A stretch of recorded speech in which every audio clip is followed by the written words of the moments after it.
Okay, so we are live and मैं हूँ Meera Bhansali and आप सभी का स्वागत है नीलम सक्सेना पेज पर और मेरे इस शो पर जो है इन कैंडिड कन्वर्सेशन। आज मेरे साथ हैं हमारे अपने सुनील चौधरी जी, जिन्हें दी लखनवी के नाम से भी पहचानते हैं सब। तो सुनील जी, आपका बहुत बहुत स्वागत है हमारे इस शो पर एंड आप आए एंड पहले तो सबसे पहले आपको बधाई।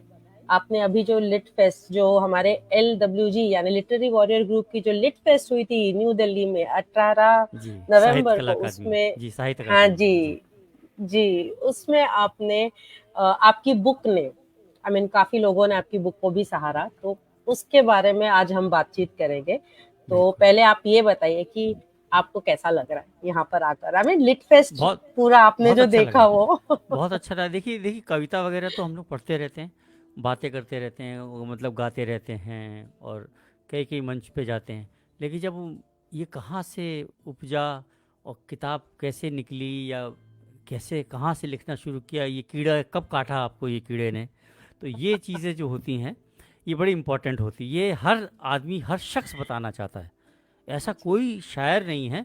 और शायर बड़े बातूनी होते हैं, इसमें कोई शक नहीं। मैं बड़े बड़े शायरों से, जावेद अख्तर जी, इन सबसे मिला हुआ हूँ, और बड़े बातूनी होते हैं और ऐसी ऐसी बातें बताएंगे आपको कि जो आपको दंग रह जाओगे, अरे यार ये तो ऐसे बात करें जैसे बताएं सदियों से हमें जानते हैं।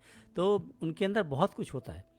तो ये सिवाय शेर और शायरी करने के और कविताएं लिखने के अलावा भी अंदर एक और इंसान भी है जिसकी वजह से वो जी, शायर बने। तो उसके बारे में बात करने की बात ही अलग है। और जी। इसीलिए तो मैंने आपको कहा कि आज आपको एकदम दिल खोल कर बात करनी है आपकी हाँ, किताबों के बारे में, बिल्कुल और ये जो बिल्कुल। इंस्पिरेशन है लिखने का, उसके जी बारे में। जी। तो बिल्कुल पहले तो बिल्कुल। ये बताइए कि आपकी जो विनिंग किताब है उसका शीर्षक क्या है। उसका शीर्षक है ए धूप तुम खिला करो। ए बहुत धूप ही तुम सुंदर, खिला करो। खिला करो। ये एक मेरी नज्म है, उसी किताब में है, जो मैं उसकी मेन जी, उसी के नाम पे मैंने इस किताब का नाम रखा और उसका जो कवर पेज भी मैंने कुछ कुछ वैसा ही बनाया कि ए धूप तुम खिला करो। और उसमें मैंने पूरी नज्म लिखी है, आपको मैं दिखा देता हूँ। हाँ जी। जब तक सुनील जी, हाँ किताब ये देखिए, ये देखिए खूबसूरत सा कवर पेज है। हाँ। और बहुत ही अच्छी कवर पेज है जो आपने मुझसे भी शेयर करी थी। मैंने जी पोस्ट के साथ मैंने डाली थी, मैं फिर से डाल जी। जी। दूंगी। और हाँ। इसकी लिंक भी आप मुझे भेज दीजिएगा ताकि लोगों को जी पता चले ज़रूर। उसको कि लेनी कहाँ से है। बिल्कुल बिल्कुल। और अमेज़ॉन पे ये थी। और जी, इसको ए धूप तुम खिला करो, इसकी जो मेन नज़्म है उसी के नाम पे मैंने इसका नाम रखा है, ए धूप तुम खिला करो, मेरी छत पे भी मिला करो, कभी वाह, बेवजह भी हंसा करो, ए धूप तुम मिला करो। मिला तो करो। तो थोड़ा छायावाद है और छायावाद के साथ श्रृंगार भी है उसमें, मतलब महबूब की बात है बेसिकली। लेकिन उसको जी, धूप की तरह से मैंने धूप को अपनी महबूबा बना के इसमें उस बात को कहा है। तो वाह। उस तरह की। तो इसके बाकी और पीछे बहुत सारी नज़में इंस्पिरेशन, और गज़लें हैं। इसके जी। पीछे इंस्पिरेशन सुनील जी, इसके पीछे इसके पीछे इंस्पिरेशन। इंस्पिरेशन है, जो मैं मोटरसाइकिल पे घूमता हूँ दुनिया भर में, पहाड़ों पे, हाँ हाँ। लद्दाख, लेह लद्दाख और स्पीति, गुजरात, राजस्थान और हिमाचल में बहुत सी जगहों पे गया हूँ मैं बाइक से। तो वहाँ पे जो सुबह और शाम और धूप देखता हूँ, और जो वो सब दिल में कहीं ना कहीं पड़ा रहता है कुछ ना कुछ। तो कभी हम ट्रेन से चले जा रहे हैं, कभी सड़क से चले जा रहे हैं, छत पे लोग अपने बाल सुखा रहे हैं पहाड़ों में, तो धूप दिखती है। धूप की कितनी ज़रूरत है धूप की हमको, क्योंकि ज़िंदगी जी, हमारी धूप से ही है इस धरती पे। जिस दिन ये बिल्कुल। धूप यहाँ ख़त्म हो जाएगी तो शायद ये पृथ्वी नष्ट हो जाएगी। जी, ये तो तो इसलिए बिल्कुल सही धूप। कहा आपने। हाँ, तो इसीलिए सूरज की पूजा हमारे यहाँ की जाती है हिंदू धर्म में। जी, सूर्य तो नमस्कार जो होता है जी जी। सुबह। तो मेरा ये वहीं से निकला। एक दिन बैठे बैठे मैंने सोचा कि यार धूप पे लिखना चाहिए, धूप को कुछ कहना चाहिए, तब उससे ही नज्म निकली। तो बस ऐसे। बहुत ही बढ़िया विचार है आपके। और मैं अपने सभी दर्शकों को बता दूं कि ये जो पीछे बैकग्राउंड में फोटो भी है, वो भी सुनील जी की खुद की खींची हुई फोटो ही है। जी जी जी, ये उत्तराखंड की है। उत्तराखंड में जी, चक्राता में हम गए थे एक बार, तो वहाँ पे सनराइज हो रहा था, तब के लिए मैंने फ़ोटो ये। तो बस बहुत ही पड़ी प्यारी थी, मैंने फोटो है आज वो भी। आज लगा दी। जी जी जी। हम्म, ये अच्छा, ये जो आपकी किताब है ये आपकी सेकंड किताब है, राइट? हाँ, ये मेरी पोइट्री की सेकंड बुक है जी। पोएट्री की सेकंड किताब है। एक मैंने तो प्ले की आपकी जो प्ले भी लिखा फर्स्ट, है। जी। अरे ओके, तो वो हाँ, फर्स्ट आपका जो है वो प्ले है, राइट? फर्स्ट बुक, प्ले है जी। तो वो नहीं, किस बारे फर्स्ट में बुक है? मेरी एक फर्स्ट बुक मेरी वो भी पोएट्री की थी, उसका नाम था विहान। और जी, दूसरी किताब मेरी प्ले थी, और तीसरी किताब मेरी ऐधूप है। ओके। तो हाँ, आपकी और जो फर्स्ट किताब है वो उसका शीर्षक क्या है? उसका है विहान। ओके, किस बारे में है विहान वो है उसका, किताब? हाँ। वो कुछ नहीं, वो भी इसमें तरह तरह की किताबें हैं। ये ओके, ये विहान है, पोइट्री की सब उल्टा आ रहा कलेक्शन होगा है। इसमें आपका। हाँ, हाँ, इसमें उल्टा। ये पोइट्री कलेक्शन है। और बेसिकली जी, ये मेरी पहली किताब है। और मेरा जी, एक ही पुत्र है, मेरा बेटा, उसका नाम भी जी, विहान है। तो मैंने ओके। उसी के नाम पे उसका नाम उसी को, रखा है। अरे हाँ, ये तो बहुत ही बिल्कुल। सुंदर है कि आपके हाँ, अपने बेटे के नाम पर आपने वो किताब रखी, तो हाँ, एक उसके हाथ की बनाई हुई एक लेगेसी। पेंटिंग भी पीछे इसमें रखी है, छोटी सी। उसने हाँ एक अरे पेंट वाह, वाटर कलर बनाता था, तो वो भी मैंने इसमें रखा है। कहीं उस पे कविता भी लिखी है मैंने, छोटी सी। वो किताब फ़र्क है, पहली किताब है वो। तो क्या प्राउड मोमेंट होगा वो आपके लिए भी, आपके बेटे के लिए भी। अब तो खैर वो भी शायद बड़े, आई मीन काफी उनकी एज भी होगी, इतने छोटे भी जी नहीं रहे हाँ, होंगे अब तो वो। खैर 28 साल के हो गए, माशाल्लाह बड़े हो गए अब तो। एग्जैक्टली। हाँ, अब तो मेरे डैडी हो गए हैं वो। वो, जी। हाँ, वो कहते हैं ना कि जब पिता का जूता पहनने लगा लड़का, तो जी, जी। उसकी लाइक फ्रेंड वॉटेवर वो जो भी सेइंग है, लेकिन मुझे जी, लगता जी। है कि आपने उनके लिए एक लेगेसी जो कहते हैं ना, जी। वंशज के तौर पर आपने ये किताब उनके लिए रखी है, और हाँ, इससे रखी तो है। ज्यादा एक और देखिए ट्रेजर। देखिए अब हिंदी हिंदी में जब दिल आएगा अगर हिंदी पे, कभी बहुत ज़्यादा उर्दू पे, तो शायद कभी उठा के पढ़ें। तो अभी तो पढ़ते उठते होते पता सब है उनको कि मैंने किया है ऐसा। देखी है किताब, उसने सब कुछ किया है। He appreciates, but how much he appreciates Hindi poem, वो अभी क्वेश्चन मार्क है। वो तो लेकिन मुझे लगता है हाँ। कि हमारी जनरेशन की, या कह सकते हैं कि हम, मेरे पीछे वाले जनरेशन की यही हल्की सी दिक्कत है कि हम लोग हम्म। एक भाषा को टिक कर नहीं बैठते हैं। हाँ, हम सब क्योंकि मिलावट में बात बिल्कुल करते हैं। मिलावट हो गई। अभी मेरा जैसे मैं एक दिन मैं हिंदी पढ़ाने बैठा इनको, हाई स्कूल जब दे रहे थे ये। तो मैंने कल कहना कि डैडी तुम पढ़ दो, मैं याद कर लूँगा और मैं दिखाऊंगा पेपर। वैसे पढ़ने में मुझे पढ़ने के चोर थे, हिंदी हिंदी पढ़ने में तो दैट टाइम लगता होगा पढ़ने में, जो भी था। हाई स्कूल कर रहे थे। तो मैं पढ़ता था, तो मैं पढ़ने लगा, तो उसमें देखा वो एनसीईआरटी की किताबें, उसमें मार उर्दू परी भरी पड़ी, उर्दू के अल्फाज भरे पड़े। तो मैंने इसको बोला, मैंने कहा ये तो उर्दू है। कह लगा कि डेडी बेकार की बातें मत करो, ये हिंदी की किताब में उर्दू कहाँ से आ गई इसमें। मैंने कहा बेटे उर्दू की वो नहीं लिखी है स्क्रिप्ट, बट ये उर्दू के लफ्ज़ हैं सारे। ये तो बता रहा है मैं, इसमें देख एक पेज में कम से कम 10 लफ्ज़ उर्दू के हैं। तो ये बेचारों को पता ही नहीं है, आज की जनरेशन को, ख़ास तौर से बड़े शहरों मेट्रो में उन गरीबों को जी, पता ही नहीं है कि उर्दू कौन सी है, हिंदी कौन सी, क्योंकि हिंदी की पीठ पे उर्दू जन्मी है और हिंदी की बिल्कुल, पीठ पे ही चलती है। अगर हिंदी को हम नीचे से हटा दें, उर्दू गिरेगी मुंह के बल। बिल्कुल। ये मैं आपको बता दूं। तो इसलिए अब इन बच्चों को पता ही नहीं है कि हिंदी उर्दू में क्या फ़र्क है। तो उन जब बच्चों में पढ़ोगे तो मैं भी पता शामिल लगेगा। हूँ। अब देखिए आपने शामिल बोला, ये शामिल उर्दू वर्ड ये भी है। उर्दू वर्ड है। हाँ, तो इस तरह से ना बड़ी फ़र्क माहौल है आजकल। जी, तो बिल्कुल सही बड़ी कहा छोटा आपने। सा वाक़या बताता हूँ जल्दी से आपको। मैं इनके स्कूल गया, तो मेरे ये किताब जब छपी थी विहान के नाम से, तो मैं उनकी टीचर, हिंदी की टीचर थी, उनको मैं किताब जाके, तो पेरेंट्स मीट थी, उसमें जाके मैं दे आया उनको किताब की, सर मेरी किताब है मैडम लिखी हुई। और उन्होंने ले ली, बड़ी खुश हुई। और दूसरे तीसरे दिन ही आए भाई साहब घर स्कूल से कि डैडी क्या ज़रूरत थी आपको किताब देने की हिंदी टीचर को। वो मेरी खिंचाई कर रही थी क्लास में कि तुम हिंदी पढ़ने के चोर हो, तुम्हारे डैडी देखो हिंदी में कविताएं लिखते हैं। तो उस पर भी डांट मुझको वापस। तो ऐसा माहौल है। जी। नहीं, लेकिन ये आप जो भाषा की आप अगर बात करें, ये तो आपने बिल्कुल ही सही कहा है। एंड एक मुझे भी लगता है कि कहीं ना कहीं इसमें कह सकते हैं कि पेरेंट्स की भी गलती है। वो इंग्लिश मीडियम के चलते जी। इंग्लिश मीडियम में डाल दिया बच्चों को। जैसे मैंने भी खुद भी ये गलती की एज अ पेरेंट, कि इंग्लिश हम्म। मीडियम में हम लोग ने बच्चों को डाल दिया, तो वो जो वर्नैक जो हम कहते हैं जिसे, उस पर हम लोग ने फिर फोकस ही नहीं किया, ध्यान ही नहीं दिया। हमारी खुद की मातृभाषा भी कहते हैं ना कि वो बच्चे बोलना ही भूल गए हैं।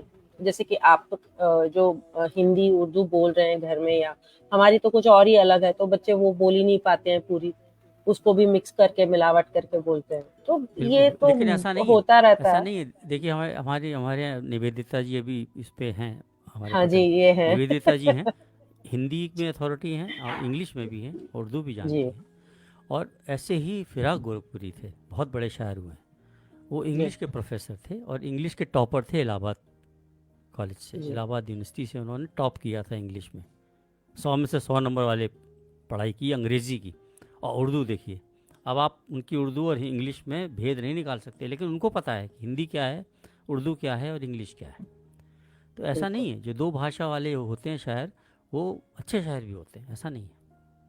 तो ये बात यानी अभी मुझे दूसरी, अभी अच्छे से दूसरी भाषा भी सीखनी होगी, दूसरी तीसरी भाषा भी हाँ, सीखनी होगी। दो भाषा आए तो बहुत अच्छी बात है, बहुत डेफिनेट। अच्छी बात है, हाँ, बहुत ये अच्छी तो बात सही कहा।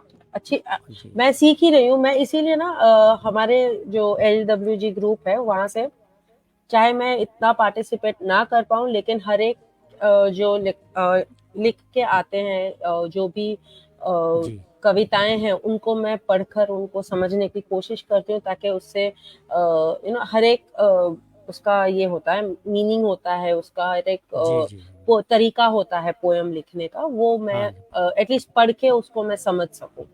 तो बिल्कुल हमारे बिल्कुल साथ लाइव में काफी लोग जुड़े हुए हैं, जैसे कि अनूप जी जालन जी। जी, तो वो हाँ जी, नमस्कार कह आलन रहे साहब हैं। बिल्कुल देन जी। आपने देखा मैं भी, निविदी भी हाँ मैं हैं। भी देखो है, निवेदिता जी हैं, गरिमा हैं, हाँ जी, गरिमा गरिमा जी भी हैं और हैं, रंजना कुमारी जी हैं। रंजना कुमारी जी भी हैं।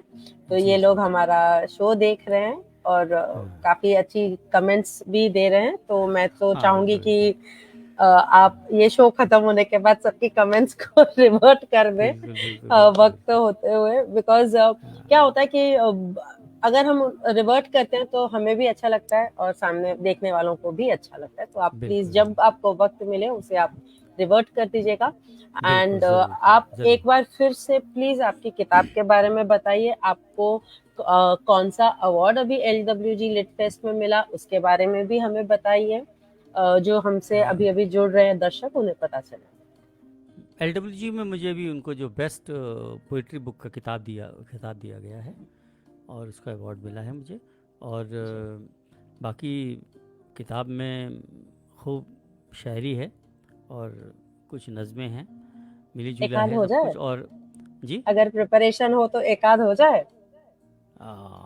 बिल्कुल, मैं थोड़ा बहुत तो पढ़ ही सकता हूँ, हाँ, मुझे इसका एक आवाज़ छोटा बंद सा कर दीजिएगा। नज्म या जो पैरा या जो भी आप कहें, सॉरी, मैं इसीलिए ज्यादा उर्दू वर्ड्स यूज नहीं करती हूँ क्योंकि मुझे पता नहीं उनके मीनिंग्स, तो मुझे लगता है कि यार अभी डांट पड़ जाएगी आपसे।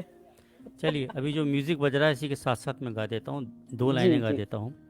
जी। ऐ धूप तुम खिला करो, मेरी छत पे भी मिला करो। ऐ धूप तुम खिला करो, मेरी छत पे भी मिला करो। कभी बेवजह भी हंसा करो, ऐ धूप छत पे मिला करो। ऐ धूप तुम खिला करो, मेरी छत पे भी मिला करो। तुझे खिलाना भी आता है, तुझे दिल जलाना भी आता है। तुझे खिलाना भी आता है, तुझे दिल जलाना भी आता है।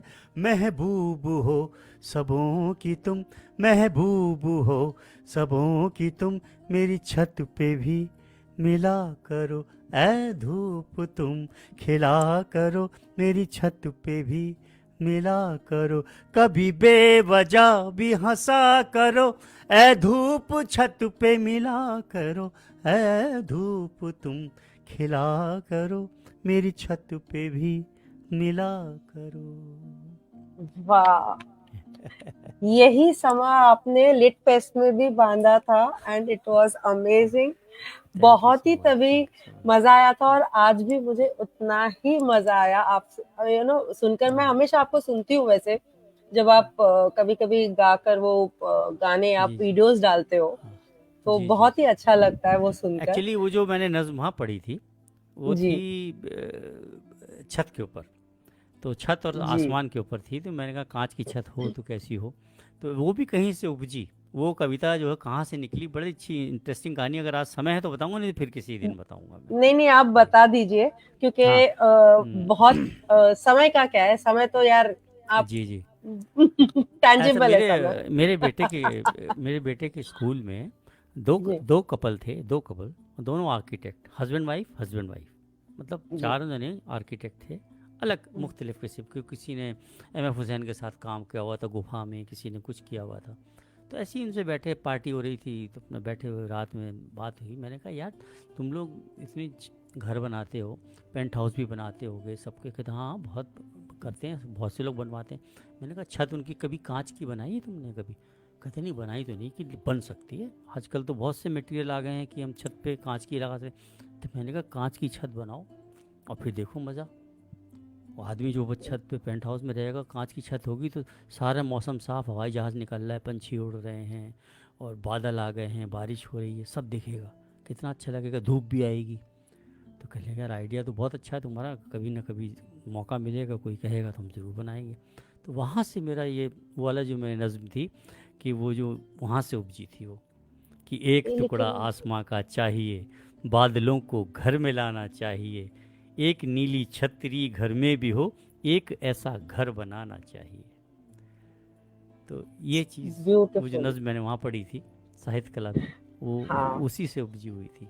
तो उसको नहीं मेरे दिल लेकिन के ये बहुत विचार निकट भी है वो। आपका बहुत, नहीं आपका ये विचार भी बहुत है। मैं अभी आप बता रहे हैं तो मैं भी इमेजिन कर रही हूँ कि अगर ऐसा होता तो मुझे तारे भी शायद रात को दिखते, वो चांद की रोशनी हल्की हाँ हल्की सी वही जब तो, बिल्कुल बिल्कुल आती है बिल्कुल। आपके कमरे में, जी और जी बिल्कुल। टिमटिमाते तारे दिख रहे हैं, टूटता हुआ तारा हिमाचल या उत्तराखंड के पहाड़ों में अगर आपका ये छत ऐसे है तो शायद बिल्कुल। टूटता हुआ तारा भी मुझे नहीं, आप दिख शहर में जाए। भी अगर आपका छत पे है, अगर आपके आसपास वो छत से किसी का और ऊपर से नहीं देख सकता है कोई, आपकी छत का मकान इतना ऊपर है, अकेला जी कहीं सोलो सॉलिड मतलब सॉलिटेयर मकान के बीच में बना हुआ है, हाँ तो आप कांच की छत लगाएं। खिड़की लगाने की क्या ज़रूरत है, आप छत कांच की बनाइए, बिल्कुल छत को शीशे जैसी बिल्कुल। बनाइए। आजकल पीवीसी पता नहीं क्या क्या चीज़ें आ गई हैं जिससे आप हाँ, छत बना सकते हो, जो टूटेगी नहीं आसानी टूटेगी से, नहीं। अगर जब तक कोई बहुत भारी चीज़ ना गिरे। तो इस तरह का एक कमरा आप बना सकते हैं जिसमें आप दिन भर रह सकते हैं, हर तरह का मौसम। शाम आप तक मेहमान आप रहे, ना शाम तक मेहमान रहे सूरज मेरा, और शाम ढलते ही सितारे साथ हों, और चांद से बातें करें, किस्से कहें, और चांदनी से घर सजाना चाहिए, एक टुकड़ा वाह आसमां का चाहिए। वाह तो वाह, बहुत इस तरह की बातें। खूबसूरत। जी जी तो जी। आपके ये जो आई मीन आप आपको बाइकिंग का शौक है, आपको जी फोटोग्राफी का शौक है, आप जी। गिटार भी बजा लेते हो, आप एक कवि भी हो, और तो और आप कुल मिलाकर एक अमेजिंग ह्यूमन बीइंग भी हो। एक कहते हैं ना क्योंकि जब मैं बिल्कुल आपसे पहली बार मिली मुझे लगा ही नहीं कि मैं आपसे पहली बार मिली हूँ फेस टू फेस। बिल्कुल एक बिल्कुल। कहते हैं ना अपनापन सा एक आपने माहौल कर दिया था जी कि जी जी, मुझे एक बार। बिल्कुल नहीं जी, लगा कि जब मिल लिए, पहली बार हम मिल गए। एक बार मिल लिए, एक्चुअली देखिए वहाँ पे think alike mind alike people थे सारे, सब लेखक जी थे, सारे पोएट थे, और इतनी सारी पोएटेस थी। तो उसमें किस बात का पर्दा, बिल्कुल। लैंग्वेज एक है हमारी, हमारी सोच लगभग आसपास होती है लगभग। सबकी, ऐसा नहीं, क्योंकि तभी हम एक दूसरे को समझ पाते हैं। सारे जी पोएट बैठे हुए थे वहाँ पे, इतने सारे, उनके घर वाले भी जी कुछ लोग आए हुए थे। तो वहाँ पे किस बात की, मतलब अनजानापन क्यों दिखाना, बिल्कुल। इसलिए। जी और आपसे मिलकर मुझे बहुत अच्छा लगा। एंड बहुत सारी कमेंट्स भी आई हैं हमारे साथ। जी। आपने जितनी लाइक बिल्कुल आपके जो छत वाली आइडिया है वो तो अब आज चोरी होनी ही होनी है, जो रेनोवेशन करवा रहा है अगर उसके बिल्कुल। पास ये भाई सब हो वो जब वो बना ले, जब वो छत बना ले, इंडिया में कहीं भी बनाए, हिंदुस्तान में कहीं भी बनाए, मैं आऊँगा अपना टिकट लेके और वहाँ बैठ के नज्म गाऊंगा बैठ के उनके लिए फ्री, और वो वीडियो मेरा निकालना है विजिट। आपको जी और जी। हमें सेंड करना है, बिल्कुल बिल्कुल बिल्कुल। बिल्कुल क्योंकि बहुत वो मज़ा आएगा, शेयर किए बिना अच्छा तो। रहेगा। हाँ जी, जी जी। क्योंकि मैं ये मुझे लगता है कि शहरों में शायद मुश्किल हो जाए, क्योंकि हमें आसमान और बादल और सितारे तो दिखते नहीं है पोल्यूशन की वजह से। थोड़ा आउटस्कर्ट्स पे हाँ जाएं कम तो दिखते दिख हैं, लेकिन जाएंगे। कभी कभी तो दिखते हैं, थोड़ा चांद तो दिखता है, सूरज हाँ, दिखता है, चांद दिख पंछी जाते जाता हैं, है। हवाई जहाज़ हाँ उड़ते जी। हुए दिखते हैं। तो ये सब हाँ हो जी। सकता है, ऐसा नहीं है। आपके हाँ, बहुत से लोगों का घर ऐसा है जो मल्टी स्टोरी बिल्डिंग में टॉप का घर है, या टॉप जिनका फ्लोर पर पेंट है। हाउस है। पेंट हाउस जी तो वाले तो बेचारे कम ही होते हैं, बेचारे क्या होते हैं, मतलब बेचारे। अमीर होते हैं वो लोग, अमीर लोग होते हैं वो अपने टॉप पे वो बना सकते हैं। एक कमरा उस डेडिकेट 4-5 कमरों में से एक कमरा तो ऐसा बना ही सकते हैं। बना ही जहाँ सकते तो हैं, वहाँ तो ऊपर बिल्कुल। कौन देखेगा उनको, कोई नहीं देखेगा। बिल्कुल। तो आप वही है। मुझे अब एक एक एक छोटा सा मुझे डाउट है कि आप इतनी जो जी बाइकिंग करते हैं, आप जी। जो पोएट्रीज लिखते हैं, आप गिटार भी बजाते हैं, कर कैसे लेते हो आप? इंस्पिरेशन ये कहाँ सब से मिलती है? ये सब एक्चुअली अलग अलग पीरियड की बातें हैं। गिटार मेरा guitar is my first love. ये मैंने जी। बाइकिंग से पहले, ट्रैकिंग से पहले, अभी नौकरी से पहले और कॉलेज जाने से पहले बजाना शुरू किया था। मैं 1974 से गिटार बजा रहा हूँ। Can you imagine? ओह! 1975 से गिटार बजा रहा हूँ। और भी वॉव! इंस्ट्रूमेंट मैंने शुरू किए थे बजाने, तब से गिटार। फिर मैंने ऑल इंडिया रेडियो में अप्रूव हुआ, फिर मैंने मुंबई में जाके बजाया है, दिल्ली रेडियो स्टेशन से अभी भी आर्टिस्ट हूँ, मैं अप्रूव्ड आर्टिस्ट हूँ। They call me and I वाह! Play with any artist. All wow! बड़े बड़े लोगों के साथ, सबके साथ बजा चुका हूँ करीब, जो जो ऑल इंडिया रेडियो में आते हैं, चाहे वो प्लेबैक सिंगर ही क्यों ना हो, तो उनके साथ भी वाह! मैंने बजाया। मुंबई जाके भी मैंने बजाया है, और पॉलीडोर में भी बजाया है, म्यूज़िक इंडिया के लिए भी बजाया, और फिल्मों के लिए भी बजाया। महेंद्र कपूर के साथ मैंने बजाया गिटार, उनकी रिकॉर्डिंग थी, फिल्मी रिकॉर्डिंग। तो अ, वो गिटार का साथ चलता रहा। फिर मैं जब कॉलेज में गया तो वहाँ मेरा एक मित्र था, उसको गज़लों का बड़ा शौक था। अब गज़ल का मतलब है आपको उर्दू आनी चाहिए भाई। अगर आपने बिल्कुल। गज़ल सुनने का शौक़ है, अगर आपको गज़ल बोलेंगे तो फिर मामला ख़राब है। तो इसलिए फिर मैंने वो धीरे धीरे धीरे धीरे, उसने मेरी बहुत सी उर्दू ठीक करी, बहुत से अल्फाज ठीक किए। फिर मैंने गज़लों को सुनना शुरू किया। मैंने उर्दू पढ़ी नहीं, लेकिन मैंने गज़लों को सुनना शुरू किया, और फिर मैंने डिक्शनरियाँ लाया, ये लाया, वो लाया, लिख, फिर मैंने नज़में और गज़लें लिखनी शुरू करी। लखनऊ में था, एनवायरनमेंट था उर्दू का बहुत ज़्यादा। बिल्कुल। उस ज़माने में तो था ही था, अब आजकल पता नहीं, अब तो काफ़ी कुछ पूरब का काफ़ी इन्फ्लुएंस है वहाँ पर। अब तो जी। हमारे चीफ मिनिस्टर जी भी उर्दू के अल्फाज नहीं बोल पाते हैं ठीक से बेचारे, क्योंकि गोरखपुर के रहने वाले। तो ऐसा होता है कि ऐसे ही बस करते करते फिर मैं इसमें लेखन में आ गया, और फिर मेरा म्यूज़िक मैंने लेकिन बंद नहीं किया, गिटार मेरा बंद नहीं हुआ। फिर कंपनी में आया तो ट्रैकिंग करी, ट्रैकिंग जब बंद हुई मेरी, तो मैंने मोटरसाइकिल शुरू करी, बाइकिंग शुरू करी। तो अब मैं रिटायर हो गया हूँ, तो मेरी बाइकें रहती हैं, बदलता रहता हूँ, जगह बदलते रहता हूँ, जाता रहता हूँ। अब परसों पुष्कर जा रहा हूँ, बाइक से ही जा रहा हूँ, 3 दिन काट के आऊँगा, फ़ोटो खींचूँगा, फ़ोटोग्राफी साथ चलती रही। फ़ोटोग्राफी भी यूनिवर्सिटी डेज से कर रहा हूँ मैं। तो वाव! ज़्यादातर आपका ना बाइकर। मैंने एक एक अलग ही सेशन लेना है, लेकिन दूसरे शो पर, आर्ट कनेक्ट पर, टू बिल्कुल टॉक अबाउट बिल्कुल दिस आर्ट। बिल्कुल बिल्कुल क्योंकि बिल्कुल, एनी टाइम। इस हाँ, आर्ट इसमें मुझे लगता है एक-एक सेशन एक-एक आर्ट का अलग-अलग नहीं नहीं, होना मैं सबका चाहिए मास्टर या तो मैं सबका नहीं हूँ। नहीं, मैं हर चीज़ में इतना दक्ष नहीं हूँ, लेकिन हाँ इतना ज़रूर है कि कुछ ना कुछ तो बोल दूंगा अगर वो साथ में कुछ होगा कुछ ना कुछ तो बता दूंगा। जी जी। कुछ ना कुछ नहीं, लेकिन आपका एक्सपीरियंस जो है वो आप जब शेयर करेंगे तभी जाकर दूसरों को उससे क्लैरिटी मिलेगी कि उनको क्या करना है या जी जी उनसे ये हो पाएगा कि नहीं हो पाएगा। क्योंकि गाइडेंस भी तो काफी टाइम बहुत जरूरी होता है। जब तक वो जी गाइडेंस जी। गाइड बिल्कुल करने बिल्कुल। वाला नहीं होता एक्सपीरियंस पर्सन, हाँ तब हाँ। तक उसे जी। उसे भी नहीं पता कि उसने क्या करना है। तो वैसे तो उसी वैसे तो मीरा जी सबसे बढ़िया है कि जो सेल्फ लर्नर्स होते हैं ना, जो सेल्फ टॉट पीपल होते हैं, वो सबसे स्ट्रांग होते हैं। वो किसी की बिल्कुल। सुनते नहीं, उनकी सोच अपनी होती है। जी। कविता में सबसे पहली चीज़ है, लेखन में सोच अपनी होनी चाहिए आपकी। आपके बिल्कुल। ऊपर कोई दूसरा लेखक हावी नहीं होना चाहिए। चाहे आप शेक्सपियर को आपने घोट के पढ़ रखा हो, टॉल्स्टॉय को पढ़ रखा हो, आपने विलियम वर्ड्सवर्थ को रट रखा हो, लेकिन अगर जब आप लिखें तो आप हो। ये बिल्कुल। पहली चीज़ है, पहली रिक्वायरमेंट है। जी। ऐसी संगीत में गायक की है। अगर आप गा रहे हैं तो अपने गले से गाइए। अगर आप किशोर कुमार की आवाज़ में गाएंगे तो 2 दिन में आदमी बाहर बिठा देगा कि भाई किशोर कुमार के कई हज़ार गाने हैं, तू उन्हें छोड़, अब तू अपना सुना, तेरी आवाज़ क्या है। तो वो वाली बात यहाँ पे भी लागू होती है। तो जब आप अपना कुछ बनाना चाहते हैं, अपनी जगह बनाना चाहते हैं, तो आप अपनी कलम से, अपनी स्याही से अपनी सोच लिखें। बिल्कुल। ये बहुत ही उस बेस्ट पॉइंट कहा आपने लोग कहते कि हैं खूब पढ़िए, मैं भी शायरों की बहुत किताबें बहुत सी गज़लें गाता हूँ, लेकिन उनको मैं कभी जज्ब नहीं करता, हज़म नहीं करता उनको। मैं सुनता हूँ, उतना मज़ा लेता हूँ, और मुझे पता है कि गालिब ने क्या कहा, मीर ने क्या कहा, और मोमिन ने क्या कहा, ये सब मुझे मालूम। लेकिन मैं उनको कभी कभी, हो सकता है कहीं कहीं मेरे शेर में थोड़ा बहुत आ जाते हों वो, लेकिन मैं उनको सोच के नहीं लिखता कभी। तो अपनी जगह आपको बनानी बहुत ज़रूरी है, अगर आप चाहते हो कि कोई आपको याद रखे। नहीं तो एक टुकड़ा आसमां का चाहिए, कहाँ से निकलेगा फिर।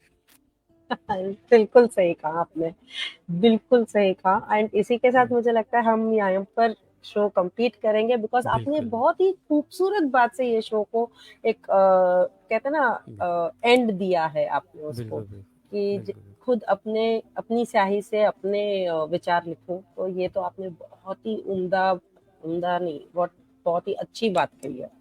सो बहुत ज़रूरी है। जितने भी लोग सुन रहे हैं वो प्लीज इसे फॉलो करें, क्योंकि तो ही आप बेस्ट लेखक बन पाएंगे, और ये बिल्कुल हमारे बिल्कुल, बेस्ट हाँ आप लेखक दूसरों ही को बता पढ़ें। रहे हाँ हैं। दूसरों को पढ़ें, समझें, खूब समझें और खूब मज़े लें, अच्छा लें और तारीफ़ करें और उसको अप्रिशिएट करें, लेकिन उसको कभी हज़म ना करें।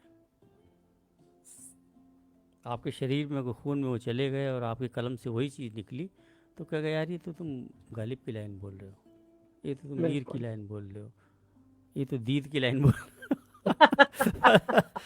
वो बात नहीं आनी चाहिए, वो ठीक बात एक एक आखिरी क्वेश्चन अभी याद आया मुझे, है। जी आपको जी। दीद क्यों कहते हैं? आई मीन आपने ये वर्ड, क्या एक्चुअली क्या मतलब है होता उसका? है, शायरी के जो वर्ल्ड है इसके अंदर जो है, ज़्यादातर उस्ताद होते हैं ना जो आपके, जी। वो उस्ताद आपको ये नाम देते हैं। उपनाम जो आपका ओके। होता है, पेन नेम जो है जी। ज़्यादातर, पेन नेम। एक चलन है कि उस्ताद लोग दिया करते हैं कि भाई उस्ताद जी कोई मेरे को नाम सुझाइए, तो फिर वो नाम देते हैं, ये चलन है। तो जी। मेरे उस्ताद शायरी कम करते, लिखते नहीं थे ज़्यादा, गाते बहुत अच्छा थे, राहत अली जी। तो जी। वो गोरखपुर से कंपोज़र थे और बहुत ज़बरदस्त, मैं उनके कभी गाने सुनवाऊंगा आपको, बहुत ज़बरदस्त गाने वाले थे। मतलब गुलाम अली के टक्कर, गुलाम अली पाकिस्तान से आकर उनके घर में बैठ के उनके साथ गाता था, दोनों बैठ के साथ बैठ के अपना पी पा के और गाते रहते थे रातों रात। ऐसे ऐसे सिंगर थे वो। अब तो नहीं, ही इज़ नो मोर। उन्होंने जी। मुझे, जब मैंने उनके आकाश शेर कभी सुनाया होगा, ऐसी टूर पे गया था उनके साथ में, कहीं मध्य प्रदेश घूम रहे थे या गुजरात, तो वहाँ उन्होंने फिर कहा बेटा तुम अपना नाम, पेन नाम दीद रखो अपना नाम, क्योंकि ये किसी ने नहीं रखा है, तो तब से दीद जी। मैंने रखा है। दीद का मतलब है बहुत ही देखना, खूबसूरत। दीदों से आंखों से निकला है, तो बड़ा फिट बैठ जाता है कई जगह, तो अच्छा है। तो उनका नाम भी चलता रहता है साथ में, जी, उनका दिया ये हुआ बहुत ही ऐसे। खूबसूरत इसका मीनिंग भी है, क्योंकि जी आप जी। फोटोग्राफर भी हैं, तो मुझे लगता है ये कम्प्लीटली आपके बारे में, पूरी तरह से आपके बारे में बता देता है। एक ही शब्द हाँ आपकी पूरी जी। सब, मोस्टली आपके सब हुनर के बारे में बता देता है वो एक ही शब्द। बिल्कुल। आप शायर हैं, आप कैद करते हैं तस्वीरों में उन फीलिंग्स को, जो हम लोग ने जी अभी हाल ही में देखा। आपने इतनी खूबसूरती से सब जो मोमेंट्स थे, सिर्फ पिक्चर आपने नहीं, उसके अंदर की जो फीलिंग्स, जो भाव सबके फेस पर जो दिख रहे थे, वो जी जी आपने जी जी। काफी अच्छी तरीके से कैद किए थे। तो मुझे लगता है ये नाम तो आपका बड़ा ही खूबसूरत नाम आपको आपके उस्ताद ने दिया था, तो उनको भी बिल्कुल। हैट्स ऑफ कि उन्होंने आपका वो हुनर पहचाना। सो जी। And thank you Sunil ji, आपने बहुत ही शॉर्ट नोटिस पर यू नो यहाँ पर शो पर आने के लिए आप राजी हो गए इसके लिए, and thank you very much. बहुत बहुत धन्यवाद आपका, बहुत बहुत धन्यवाद, और नीलम जी के पृष्ठ का बहुत बहुत धन्यवाद। और नीलम जी ने जो प्रोग्राम में मुझे बुलाया और मेरी किताब को नवाजा गया, उसके लिए बहुत बहुत शुक्रिया सभी का। और सारी जो वहाँ पे मेरे हमारे जो साथी थे, और जितनी भी जी। कविता पढ़ने वाली, किताबों वाली लेखिकाएँ जितनी थी, सबके सब बहुत अच्छे थे और बड़े अच्छे लोग थे। और आप तो माशाल्लाह मेरे साथ शाना माशाना बैठी रहीं, तो तो आपके साथ तो गुफ्तगू होनी थी, और ये बात हो गई, जी। अब ये आगाज़ भी बहुत अच्छा हो गया आगे के लिए। जी हाँ। बिल्कुल, मुझे भी बहुत ही अच्छा लगा। So thank you Sunil ji, आप आए, एंड थैंक यू हमारे सभी सभी व्यूअर्स को जो अब से जी जी। स्टार्टिंग से अब तक कंटिन्यूस देख रहे हैं इस प्रोग्राम को, कमेंट्स पर कमेंट्स कर रहे हैं, अच्छी तारीफ जी नहीं जी कर रहे जी। हैं, तो बहुत बहुत। बहुत सारी तारीफें हो रही हैं बिल्कुल बिल्कुल। आपकी, आवाज की हो जी। रही है, आपके विचारों की तारीफ हो रही है। एंड बहुत बहुत। Thank you Neelam the for this wonderful page. तो इसी के बिल्कुल साथ बिल्कुल। आज का प्रोग्राम हम फिनिश करते हैं, वाइंड अप करते हैं। Thank you so much thank and you good so much night. Meera ji, thank you so much. And good night, and good good night to all, night. Garima ji को, अपर्णा जी को, और हमारे जालान साहब को, मैत्रेयी जी को, जी। और मनु भाई था मनु भाई राठौर जी को, राठौर जी। राठौर जी को, जी जी जी, जी, मनु भाई राठौर जी को, शुक्रिया। बहुत बढ़िया, शुक्रिया, बहुत बहुत ओके, शुक्रिया, गुड नाइट, शुभ गुड नाइट। रात्रि।